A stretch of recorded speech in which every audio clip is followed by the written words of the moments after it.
Saudações do crente docente.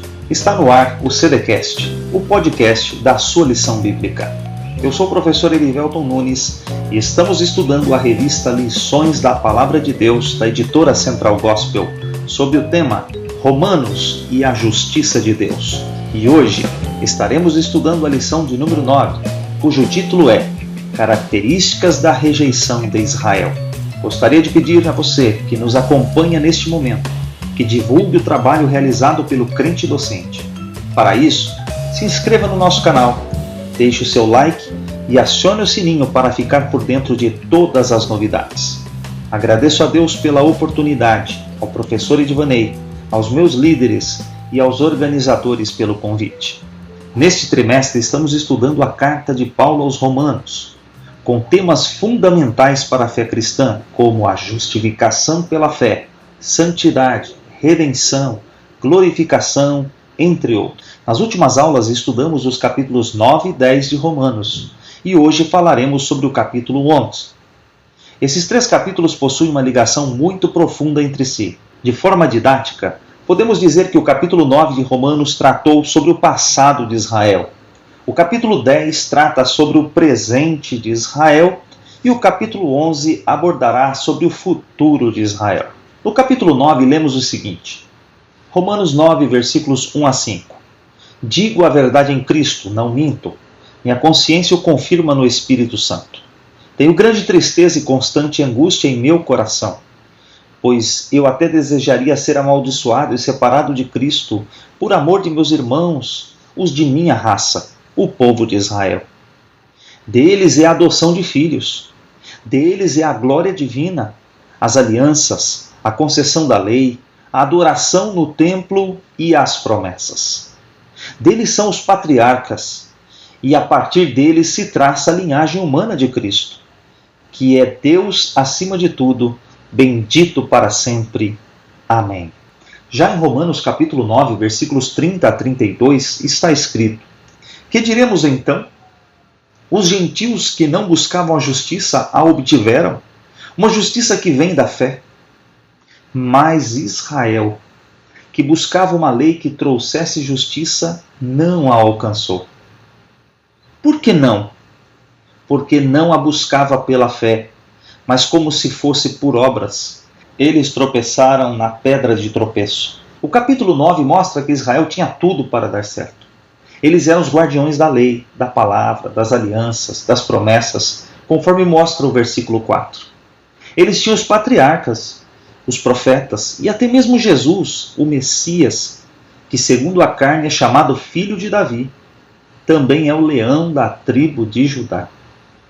Apesar de tudo isso, eles rejeitaram a Cristo no passado.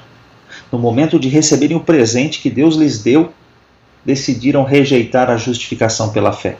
A explicação para isso está no próprio texto. Nos versículos 30 a 32, mostra que eles buscaram uma justificação pelas obras, sem a pessoa de Cristo. Infelizmente, os judeus preferiram os comentários de seus mestres, de seus rabinos, do que olhar diretamente para as Escrituras Sagradas e verem a salvação diante dos seus próprios olhos e, consequentemente, receberem a justificação pela fé, como Abraão. Eles criaram uma justificação paralela à qual Deus tinha provido. Na geometria euclidiana, tem a seguinte explicação: duas retas paralelas não se encontram. Aplicando esse conceito aqui, chegamos à seguinte conclusão: a justificação pelas obras não se encontra com a justificação pela fé, comparando com retas, porque são caminhos distintos. A justificação pelas obras não tem Cristo. A justificação pela fé é essencialmente a obra de Cristo. Sem Cristo não há salvação. O mais interessante foi que o povo, conhecido como gentios, os não-judeus, que não conheciam os oráculos de Deus, que não tinham as promessas, não tinham as alianças, não tinham os patriarcas, esse povo não tinha nenhuma conexão direta com tudo isso. Quando ouviu a mensagem do Evangelho, aceitou a Cristo como seu Salvador. Eles não tinham ideias pré-concebidas, enquanto que os judeus estavam assumindo e assimilando as ideias humanas dos seus líderes, que rejeitaram a Cristo como seu Salvador. Estavam usando as lentes de uma religião que não lhes permitiu ver o Filho de Deus. Portanto, não podemos deixar que doutrinas de homens nos afastem de Deus. Você hoje tem a palavra de Deus em suas mãos. Faça como os crentes da cidade de Bereia. Analise tudo o que você ouvir à luz das Escrituras Sagradas. Não use as lentes de A ou de B.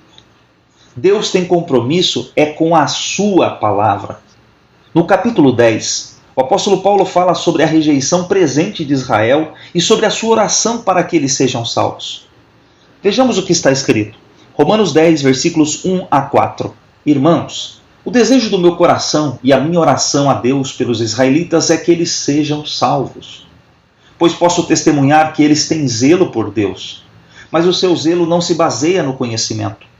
Portanto, ignorando a justiça que vem de Deus e procurando estabelecer a sua própria, não se submeteram à justiça de Deus, porque o fim da lei é Cristo, para a justificação de todo o que crê. Israel seguiu o caminho mais difícil. Mesmo sendo zelosos por Deus, não alcançaram o entendimento correto, porque não foram à fonte do verdadeiro conhecimento, que são as Escrituras Sagradas. Preferiram ouvir doutores segundo as suas próprias concupiscências, ou segundo seus próprios desejos. Contudo, o caminho proposto por Deus era muito simples. Eles só precisavam invocar o nome do Senhor e serem salvos. Só precisavam reconhecer a Cristo como seu Salvador. Romanos 10, versículos 9 a 13 explica: se você confessar com a sua boca que Jesus é Senhor e crer em seu coração que Deus o ressuscitou dentre os mortos, será salvo. Pois com o coração se crê para a justiça e com a boca se confessa para a salvação.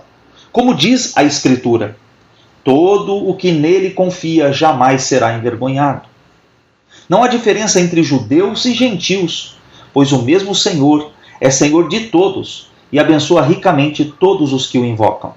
Porque todo aquele que invocar o nome do Senhor será salvo. Apesar de o processo ser simples, Israel decidiu seguir pelo caminho da desobediência.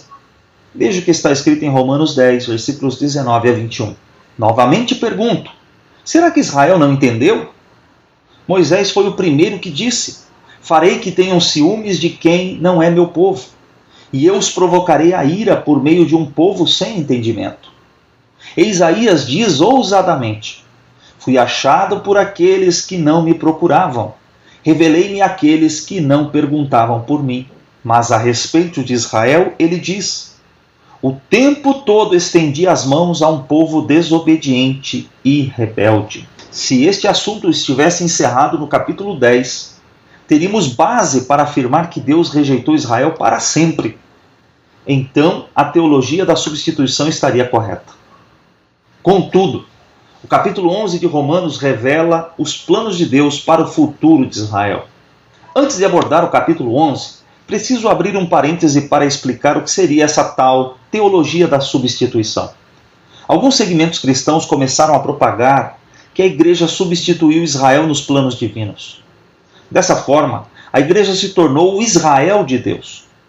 Como Israel rejeitou e matou Jesus, eles são maus. Por isso, Deus não tem mais nenhuma relação com esse povo e agora eles enfrentam a ira divina sobre as suas vidas e todas as bênçãos prometidas a Abraão passam agora para o novo Israel, ou seja, para a igreja. Pessoas mal intencionadas, como Adolf Hitler, se aproveitaram desses pensamentos para disseminar o ódio contra os judeus em nome de uma fé supostamente cristã. E, infelizmente, muitos cristãos foram contaminados com este vírus. Nós, porém, não concordamos com essa teologia. Para nós, que somos cristãos dispensacionalistas, cremos que Deus tem uma forma de agir ao longo da história. Quando analisamos o texto de Daniel, capítulo 9, que revela o agir de Deus para com Israel, inclusive considerando a sua salvação, identificamos que foi aberto um parêntese profético, chamado de plenitude dos gentios, onde a igreja está inserida. Dessa forma, como em toda equação matemática, o que está dentro de parêntese precisa ser resolvido primeiro, e então, a partir da rejeição de Israel, de seu Messias profetizado por Daniel, a igreja hoje tem recebido a prioridade e atenção do Pai. Contudo, assim que a igreja for arrebatada, a equação se volta para Israel que está fora do parêntese. Depois do arrebatamento da igreja, Deus voltará a tratar diretamente com o povo da promessa, com Israel. E é disso que trata o capítulo 11 de Romanos. Vejamos os versículos 1 a 6. Pergunto, pois, acaso Deus rejeitou o seu povo? De maneira nenhuma.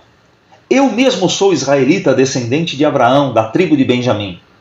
Deus não rejeitou o seu povo, o qual de antemão conheceu.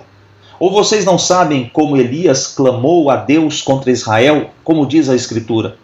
Senhor, mataram os teus profetas e derrubaram os teus altares. Sou o único que sobrou e agora estão procurando matar-me. E qual foi a resposta divina? Reservei para mim 7.000 homens que não dobraram seus joelhos diante de Baal. Assim, hoje também há um remanescente escolhido pela graça. E, se é pela graça, já não é mais pelas obras. Se fosse, a graça já não seria graça. Note que Deus não rejeitou o seu povo. Pelo contrário, o povo de Deus é quem estava rejeitando o meio de salvação oferecido. O título da lição é Características da rejeição de Israel, e não sobre a rejeição de Deus, porque Deus não rejeitou o seu povo. Veja que Deus respeita as escolhas humanas. O livre-arbítrio, contudo, em seu plano glorioso, ele cria formas de levar o seu povo ao arrependimento. Permita-me propor a seguinte analogia. Um pai tem 2 filhos. O filho mais velho, como primogênito, deve ser o exemplo para o seu irmão mais novo. Contudo, o filho mais velho começa a fazer coisas erradas e a desagradar o pai. Como o pai é amoroso e não quer o mal do seu filho, ele coloca o filho mais velho de castigo e lhe aplica a punição. Enquanto o filho mais velho está sendo castigado, o filho mais novo então passa a ser aquele que serve ao pai de forma mais próxima. O pai não mata, não destrói o filho mais velho porque este errou ou porque está fazendo a coisa que o desagrada. Contudo, o pai o corrige. Nessa analogia, o filho mais velho representa Israel e o filho mais novo a igreja. Apesar de Israel continuamente fazer coisas que desagradam a Deus, ele não deixou de ser filho de Deus. O pai, então, usa todos os meios possíveis para resgatar o seu filho, para lhe ensinar a lição. Israel tem sido disciplinado constantemente. Paulo usa o exemplo de Elias para mostrar o cuidado de Deus para com seu povo. O motivo da perseguição de Elias era por causa de sua fidelidade ao Deus verdadeiro, porque ele confrontou o povo a reconhecer o verdadeiro Deus. Hoje, nós somos perseguidos por pregar sobre Jesus. No entanto, Elias não estava sozinho. Você não está sozinho. Ainda havia um remanescente fiel. No futuro, o remanescente de Israel irá reconhecer a Cristo como seu Salvador. Eles o confessarão, porque não há salvação em outro nome. Hoje, muitos em Israel estão com seus olhos obscurecidos, vendo pelos olhos de seus mestres. Mas, na segunda vinda de Cristo, eles poderão ver claramente quem é o Senhor Jesus Cristo. No entanto, Paulo revela que esse endurecimento e essa cegueira espiritual de Israel abriu grande oportunidade aos gentios, aos não-judeus. Dessa forma, hoje somos salvos porque recebemos o Cristo que eles rejeitaram e desfrutamos a paz que eles não têm. Em João 14, 27 está escrito: Deixo-lhes a paz minha paz lhes dou. Não a dou como o mundo a dá. Não se perturbem os seus corações, nem tenham medo. Paulo afirmou que o que nós temos agora em Cristo causa ciúmes em Israel. O objetivo de Deus é que nós possamos causar-lhes ciúmes, ou o desejo de que eles sejam como nós. Sua vida, hoje, tem refletido a verdadeira graça e a paz de Cristo? Sabe como você pode evangelizar um judeu?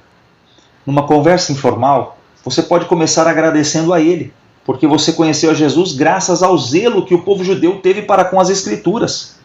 Porque você foi salvo por um judeu que nasceu em Belém, chamado Nazareno, e que seu nome significa Yahvé é salvação, ou Jeová é salvação. O próprio Jesus disse à mulher samaritana: Vocês, samaritanos, adoram o que não conhecem.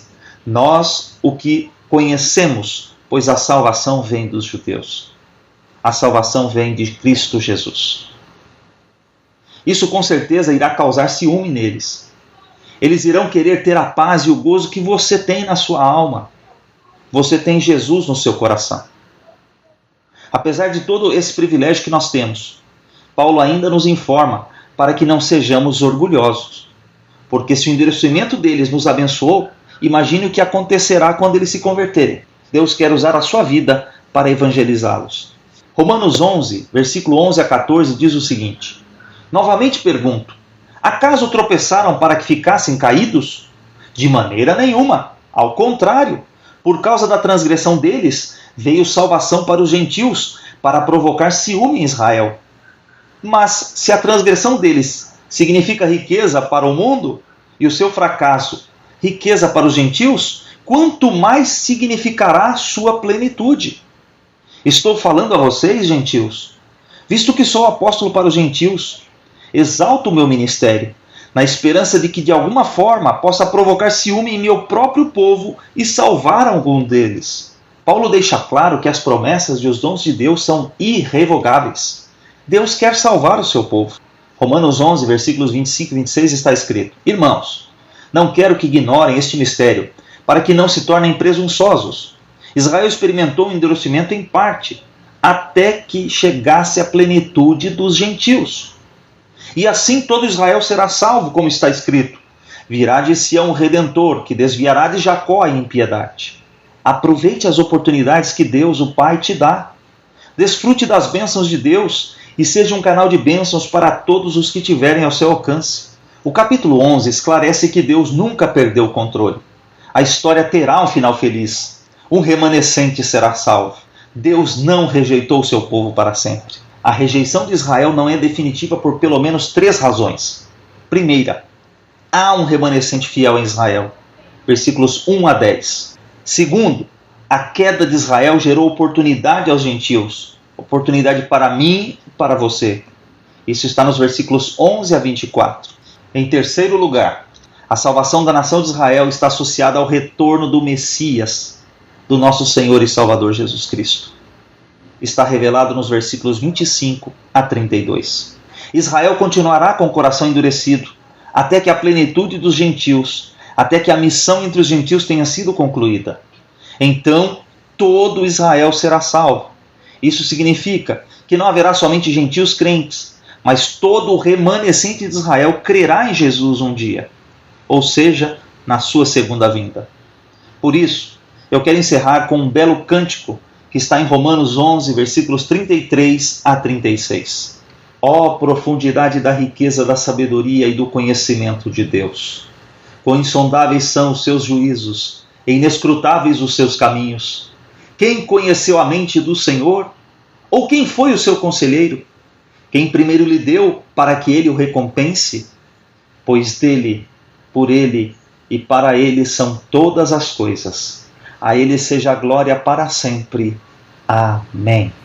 Agradeço a você que nos acompanhou até aqui. Siga @crentedocente no Instagram. No Facebook pelo endereço facebook.com/crentedocente. Ative as notificações do canal do Crente Docente no YouTube e que Deus abençoe você e a sua família.